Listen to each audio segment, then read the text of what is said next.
So, ito pa yung panambak na kukunin natin. Boss! Tumbong, trabaho mo. Kumain na? Kumain na? Wala soft drinks. Wala soft drinks. Wait lang, bawal tayo sa soft drinks ngayon. May juice tayo. Ayoko na Diyos, gusto ko soft drinks. Soft drinks? Sige, tara. Ebong. Yun oh, sa mapagpalang araw sa atin lahat. At yun, nandito tayo sa bukid.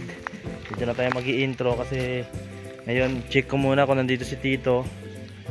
Wala po dito si Tito King, yung kasama lang po ni Tito ay si Tito rin po. Tito ko rin po nandito sa bukid. So yun, pupuntahan ko na lang po siya sa bahay nila kasi wala po si Tito King eh. Yeah, ano ngayon drive ng motor ni kay Bibi na. Kailan pa siya uwi? Matagal pa? Tagal pa, 2 weeks na doon. 2 weeks pa? Yan, nagbakasyon po kasi yung pinsan ko. Ngayon kasama ko rin po pala si anak ni Kuya Ruel. Kasi bumili po kami ng sako. Ayan, bumili kami ng sako at bibili rin kami ng merienda para sa lahat rin ng mga tumulong doon sa Falcon. Meron po kasi silang inaayos doon. Yung tatanong natin kay Tito King, total andyan naman siya, din na natin i-chat. Hindi lang naman sa kanilang bahay, pupunta ko na lang rin po. May motor naman tayo. Bubbles! Si Bubbles wala. Si Bubbles. Alright. So yun, biyahe na po kami. Ito po si Joshua kasama ko. So nakabili na siya ng sako. Nakailang na kanina daw, meron na. 10. Tapos ito, 10 din. 10 din uli. So yun, maraming sakong kailangan kasi marami ding lupa tatambak dito, no. Napanood niyo po sa vlog ni Kuya Ka Business, no. Nagsabi rin po siya sa atin kung pwede dito. So itatanong natin kay Tito King. Puntahan muna natin saglit. Siyempre bibili na rin po tayo ng merienda. Kasi Kuya Ka Business po pala na naghatid rin nagbigay rin po siya ng pamerienda. So baga tayo lang po yung bibili. So yun, hatid na po natin at kita-kita ulit sa Falcon. Alright. So magkano pala dito? 6. Pag 10, magkano pag 10? 60. Siguro lang mga 15. Piraso. Opo, ilan yan te? Magkano yan?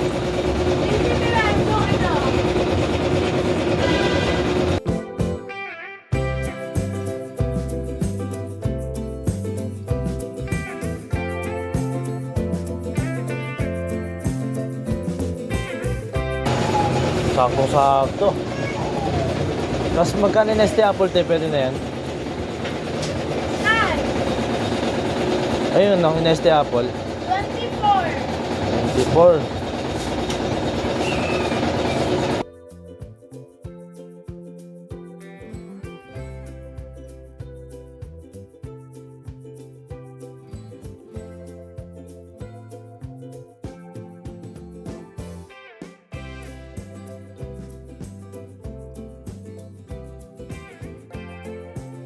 Ay, 10 piso yan te.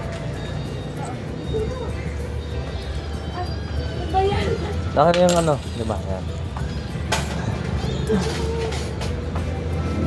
Okay, te, salamat. Yan, mabili na kami ni Joshua ng tinapay. Tsaka juice kami kasi iwas kami ngayon sa soft drinks, no? Para all goods lang. Tanggal sa init. Tanggal sa init, ha? Tapos bibili na tayo yelo.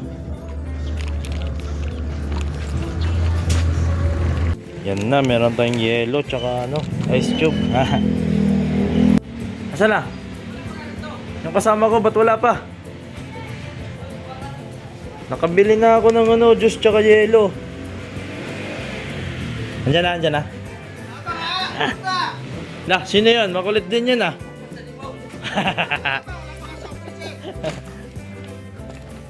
So.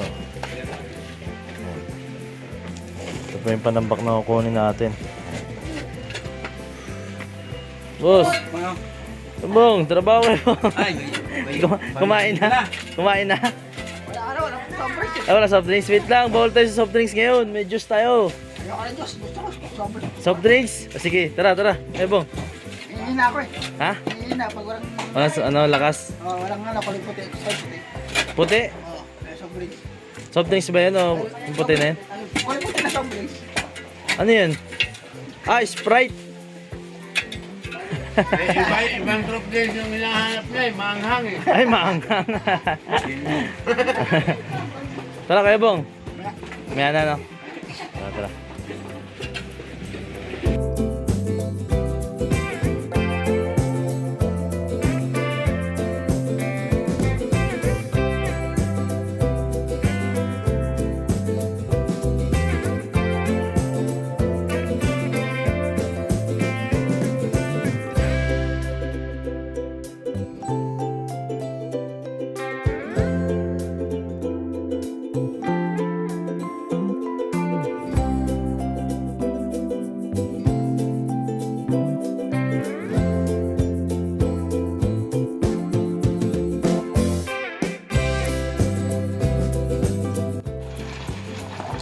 Ayan na, dumating na po si Tito King.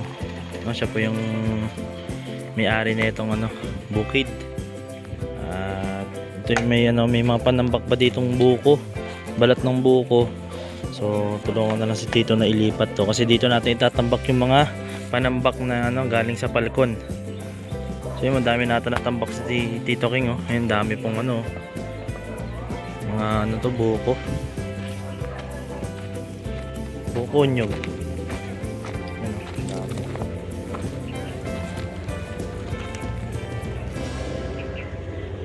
Yun yun po mga ka-business. Ayun, nakabalik po tayo dito ulit sa bukid.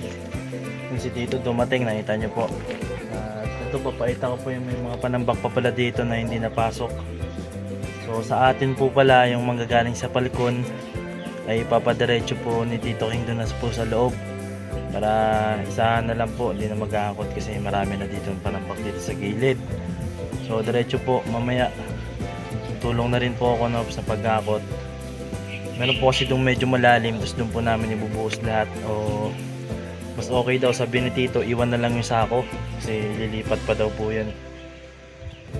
So yun, ito po yung update, no? Salamat po ng marami kay Kuya Ka-Business kasi nga binigyan po tayo kahapon ng 1,000, no? Hindi naman tayo nag-aangad ng ganong mga halaga sa ating mga, kasi binigay niya po yung kasi buong puso daw po yung pagpapasalamat din ni Kuya Ka-Business kasi nga sa sulat natin na gawa ng music rap yung ginawa po natin kay Kuya Ka-Business. So yun, bilang pagpapasalamat niya rin po, no? At mapapanood niyo po yung sa vlog. At yun, kung mapapanood niyo po yung sa vlog nila Kuya Ka-Business, si ate po ay masyado nagdamdam, no? At naiyak. Buti na lang nandiyan si Kuya Ka-Business para alalahin si ate kasi yun nga na yung sulat ko po ay talagang kumurot sa kanilang damdamin. Kaya laking pasasalamat ko rin po ay Kuya Ka-Business sa pagkakataon sa pag-share, no? Vlog ko po ng vlog niya po kahapon. Yun, pinagkalooban din po tayo kaya maraming salamat. At kagabi nakapag full tank na po tayo ng gas kasi nagmahal na naman po. Ngayong araw nagmahal na naman po ang gas. Kumbaga agabi ay marami na po nagpagas, isa na tayo dun. Kasi hindi lang naman sa diesel yung tumataas, pati rin sa yung normal na gas po. So yun, punta lang, balik na po tayo sa business house sa Falcon. Maghahakot pa po at sa pick up daw po dadalhin. So panoorin nyo rin po na matapos, kasi yun natin yung mga paano nila, kaya ba nila na dalhin dun sa loob. Kasi medyo mabigat po yung mga bato o kaya lupa. Yan, kita kids. Alright, balls. Saan?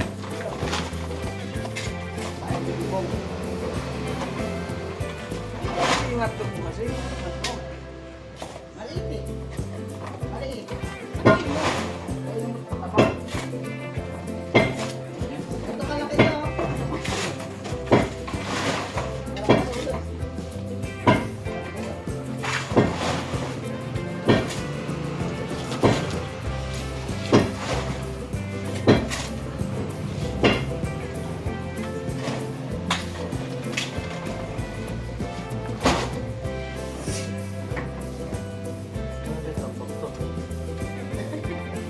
Maharang tayo dito. Pakuha mo na yung pick up, kabay. Yun, So ito po yung kaduktong ng ating vlog. Ngayon to, kinabukasan na po, no? Pero andito na po yung mga panambak. And dito na po naiwan. Yan, galing po yan sa Falcon. At yan, marami rin po mga panambak na buko. Yan, sabi ni Tito na okay lang din daw tambakan dito kasi magagamit rin pampausok. Maganda daw pampausok yung yan. Mga buko na yan, mga ano ba to?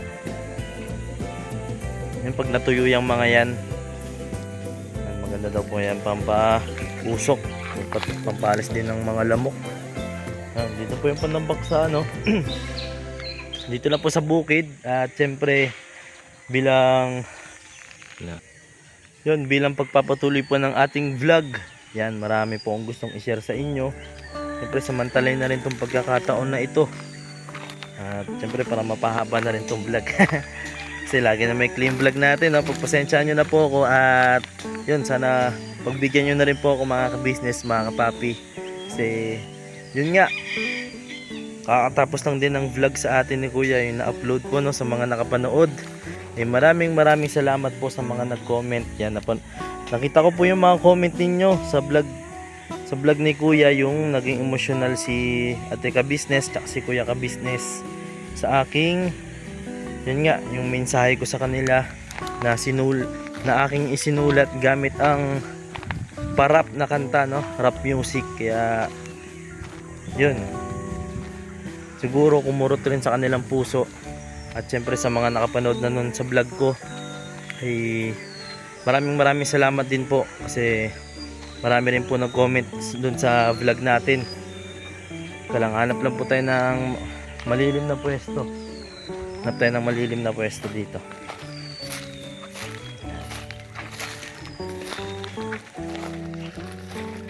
Ayun, oh, dito tayo sa malilim na pwesto. Doon pa tayo sa gilid. White chops. Diyan lang. Ayun, nasa medyo malilim na rin tayo. Ayan, medyo no. Siyempre na-display na rin natin yung camera para tuloy-tuloy din po yung usapan natin. At yun na nga, siyempre hindi ko akalain na magiging emotional si Ate Ka-Business, no? Si Kuya Ka-Business.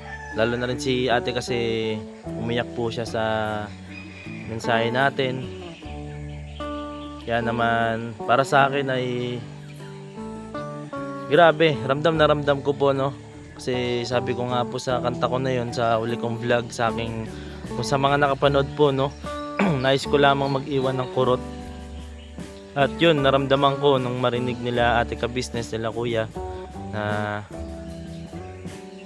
di lang basta kumirot sa kanila, no? Ramdam ko yung pagpapasalamat nila sa akin, yung pagmamahal. Kaya naman sa isang katulad ko na gumagawa ng mga sulat na galing sa puso ay talaga namang yun, hindi na mapapantayan ng anumang halaga, anumang bagay. Yung nagbigay po pala sa akin sila Kuya, no, sila Ate Ka-Business ng tulong, no, nagbigay po sila sa akin ng halaga, pero para sa akin ay hindi mapapantayan yung naging yung masarap sa damdamin nila, no. Hindi mapapantayan yung yung halaga, hindi mapapantayan yung ganong halaga kasi napakahalaga po talaga nung yung mga pangyayari na ganon, no. Bihira lang yun, kaya salamat sa mga ganong pagkakataon na i-vlog po ni Kuya. At kung sakali pwede ko rin balikan kung gaano nila yun, kung gaano nila minahal yung sulat ko na yun, kung gaano nila nilasap, inintindi ng mabuti yung mga lyrics. Kaya naman yun nga, sa bilang katulad ko nagsusulat ng mga kanta nang galing sa puso ay grabe, napakasarap sa puso. At di po ako naghahangad ng anumang halaga, ng anumang material na bagay. Ang gusto ko lamang po ay siyempre magpasaya. At siyempre sa lahat ng mga nanonood, hindi lang kasi basta para sa akin po yun, no. Kumbaga ng pasensya na po. Nilagay ko po yung sarili ko sa lahat ng mga nangyayari sa paligid ko. Siyempre sa mga nakasama ko, sa mga kuya kong kagguwang. Kaya naman, yun nga, laking pasasalamat ko. Salamat din Kuya Ka-Business sa pagkakataon na ma-share ko po sa channel ninyo. Kasi nga, yun, na-upload ko po sa channel ko. Siyempre, bilang maliit lang tayo na channel, ay marami pang hindi nakakapakinig. At yun, salamat sa pagkakataon Kuya Ka-Business. Dahil marami pa akong siguro napaiyak. Marami po akong naging maano po yung damdamin nila, kumurot rin po sa kanila. Siyempre ang pinakamahalaga doon ay para sa akin ay nadama po ninyo, kaya maraming salamat po sa mga nagko-comment ng positive, nagko-comment sa akin ng yun nga, marami po akong nabasang comment na grabe daw po yung ang ganda daw po ng sulat ko, kaya naman nakakataba po ng puso. At siyempre bilang inspirasyon po yun sa akin na kailangan ko talaga magpatuloy. Kaya maraming salamat po sa inyo mga ka-business, mga kapapi. So yun, siguro hanggang dito lang ang aking maikling vlog na ito. Sana marami pa akong vlog na medyo mahaba. Pero ganun talaga, kailangan nating kung ano lang yung kaya natin. Ganun po talaga. At ngayong araw ay bibili po kasi tayo ng ulam. So sinadya ko na rin pumasyal dito sa bukid para maipatuloy po yung vlog. At yun, saglit lang din naman po ito. Yan, bibili po tayo ng manok. Yan, ipiprito natin. Yan, pauwi na po tayo. Grabe, napaka sarap sa pakiramdam, no? Siyempre alam kong masaya rin po kayo mga ka-business, mga kapapi. Kaya maraming salamat din po sa inyo. Alright.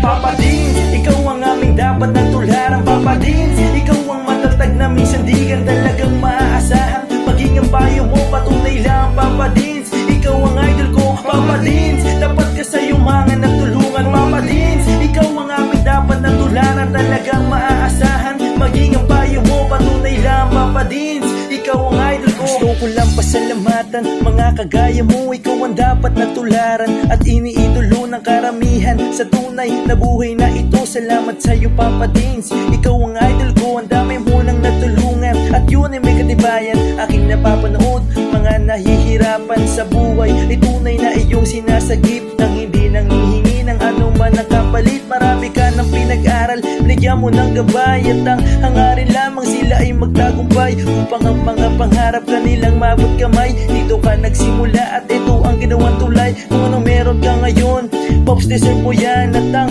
aming hiling, ikaw ay mag number one. Ikaw ang tunay na bida ng istoryang to. Sana dumami pa ang mga kagaya mo. Papa Dins, ikaw ang aming dapat na tularan. Papa Dins, ikaw ang matatag na minsan di ka talagang maaasahan. Maging ang payo mo, patunay lang Papa Dins, ikaw ang idol ko Papa Dins, dapat ka sa iyong mga nagtulungan. Papa Dins, ikaw ang aming dapat na tularan, talagang maaasahan. Maging ang payo mo, patunay lang Papa Dins, ikaw ang idol ko. Mabuting hangarin minana sa magulang, ang iyong layunin nating kapwa matulungan. Mga galing sa ilalim may iyong inaangat, kahit na ang daladalang pasan ay mabigat, hindi sapat sa iyo ang tulong na ganun na lang. Patuloy mo pa silang pinabalik-balikan, kaya marapat lang ikaw ay aming dapat kahangaan. Patunay na hindi mo sila pinapabayaan, marami pa sa iyo ang tao na nangangailangan. Alam ko ding hangad mo na sila ay matulungan. Patuloy ka pa sanang gumawa ng kabutihan, at ama na ang bahalang sa iyo ang magsukli niya. At bago matapos itong sinulat ko, gusto ko lang pasalamatan mga kagaya mo. Ikaw ang tunay na bida ng istoryang to, patunay lang Papa Dins, ikaw ang idol ko. Papa Dins, ikaw ang aming dapat na tularan. Papa Dins, ikaw ang matatag na minsan di ka talagang maaasahan. Maging ang payo mo, patunay lang Papa Dins, ikaw ang idol ko Papa Dins, dapat ka sa iyong mga nagtulungan. Papa Dins, ikaw ang aming dapat na tularan, talagang maaasahan. Maging ang payo mo, patunay lang Papa Dins. Ikaw ang